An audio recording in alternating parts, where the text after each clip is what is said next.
Hey, John Nepper here, the Trust and Connection Maximizer. Picture this.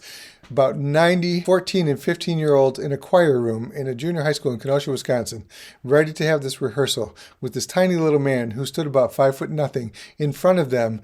And you're not going to believe this. He had their rapt attention. He had them so quiet and hanging on every word that he said because he knew how to do it. He was a professional. I poked my head into the rehearsal room because I didn't have a rehearsal going on myself at that time. So I got to watch this man work, and he was truly a master. At one point he stopped, he pointed to one person, and he said, "Hey, what's your name?" And the person said, "Tom." He said, "Tom, you really love to sing, don't you?" Tom goes, "Yes, I do." Weston Noble goes, "I can tell. I can tell. Keep it up." Started singing again. He's conducting. And then a little while later, he pointed to the back of the room. He goes, "Basses." He said, "Basses. You guys are doing an awesome job." He looked at everybody else. He said, "You know what?" He said, "You have to sing like them. They're singing with a lot of energy. They're singing with a lot of enthusiasm." He said, "And they're bringing it." Everybody in the back row of the basses goes, "Yeah, we're bringing it." Because he knew how to raise them up. He knew how to give them positive feedback that encouraged them. And then, of course, he was fixing things. He was saying, "Listen, we can improve this music if we do this here. We can make it sound better if we sing this way." And then he would praise them again. Here's the thing. As I was watching him work, I thought, wow, I don't do that. I don't do that. I give feedback. I give criticism. I give, okay, let's fix this. Let's fix this. Let's do this.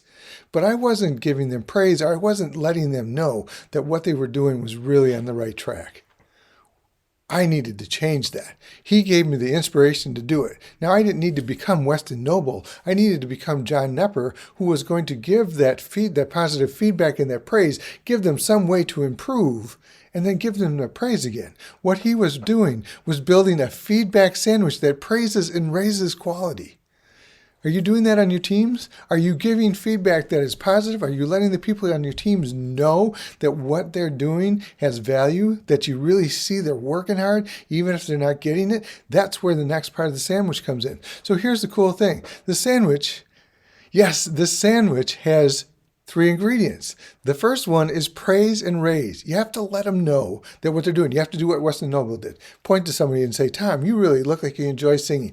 Basses, you're doing an awesome job." Give feedback that lets people know that what they're doing matters, that they are making progress, that they are doing something positive, that they know you see it and that you value what they're doing. That's really critical. The next thing is, yes, you have to give ideas about how to improve the groove, is what I'm calling it. You have to give an idea about how they can improve. Make it positive, constructive feedback for them to make an improvement. I often stopped my band and said things like, "Okay, what are you hearing? What can we do to make that better?" And I let them give me that feedback that would help us improve the groove.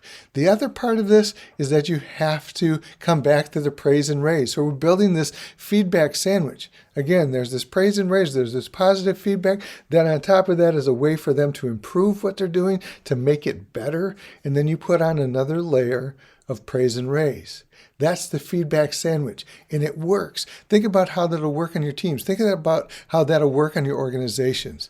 Are people going to feel good about what they're doing? Are you going to inspire them to work to their highest potential? Are you going to motivate them to stay where they're at and be fully committed to the work they're doing with you, with your company, with your organization? This feedback sandwich works. If you like this video, just hit the subscribe button. And remember, you want to build a feedback sandwich that praises and raises quality. I'm John Nepper.